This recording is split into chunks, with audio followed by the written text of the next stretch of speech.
Hello students, welcome to 1 plus 1 channel. In the problem calculate the distance between the points A வந்து 7,3 and B which lies on the x-axis whose ABS CISA is 11 அப்படின்னு கொடுத்திருக்காங்க. அதாவது distance கண்டுபிடிக்கணும். எந்த பாயிண்ட்ஸ்க்கு distance கண்டுபிடிக்கணும்னா இந்த ஏக்கும் பிங்கிற பாயிண்ட்டுக்கும் டிஸ்டன்ஸ் கண்டுபிடிக்கணும்னு சொல்லியிருக்காங்க. ஆனால் பிங்கிற பாயிண்ட்டே கொடுக்கல. ஸோ இந்த ஏங்கிற பாயிண்ட் வந்து 7,3ன்னு கொடுத்துருக்காங்க. பிங்கிற பாயிண்ட் வந்து இட் இஸ் அண்டர்ஸ்டுட். பிங்கிற பாயிண்ட் என்னன்னு சொல்லியிருக்காங்க பாருங்க. P which lies on the X axis.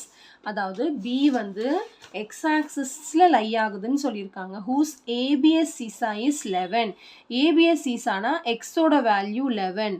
Lies on the X ஆக்சிஸ்னா y 0ன்னு அர்த்தம். அப்போ பியோட வேல்யூ வந்து இன்டைரக்டாக கொடுத்துருக்காங்க. It is 11,0. அகைன் ரிப்பீட் பண்ணுறேன் பாருங்க.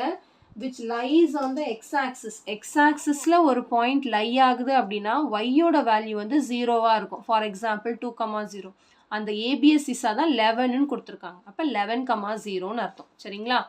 இப்போ இது டிஸ்டன்ஸ் கண்டுபிடிக்கணும். ஈஸி தான். டிஸ்டன்ஸ் ஃபார்முலா யூஸ் பண்ணி ஃபைண்ட் அவுட் பண்ண போகிறோம். டிஸ்டன்ஸ் ஃபார்முலா வந்து square root of x2 minus x1 the whole square plus y2 minus y1 the whole square.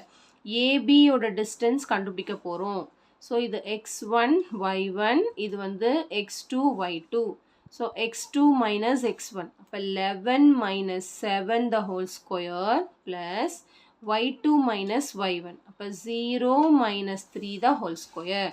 இப்போ 11 minus 7 means 3 square plus 0 minus 3னா மைனஸ் 3 த ஹோல் ஸ்கொயர்னு வரும். ஏன்னா subtract பண்ணிவிட்டு பெரிய நம்பரோட சைன் எழுதணும்.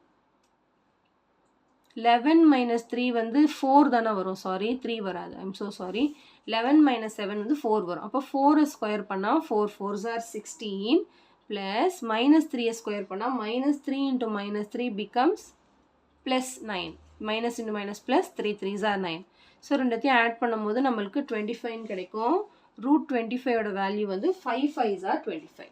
So distance between AB is 5. இந்த இடம் மட்டும்தான் ரொம்ப கேர்ஃபுல்லாக இருக்கணும். இன்டைரக்டாக கொடுத்துருக்காங்க பியோட வேல்யூ, நம்ம ஃபைண்ட் அவுட் பண்ணிக்கணும். சரிங்களா?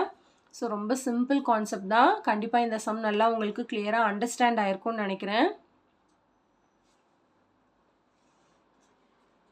So thank you so much for வாட்சிங் ஸ்டூடெண்ட்ஸ். Bye-bye.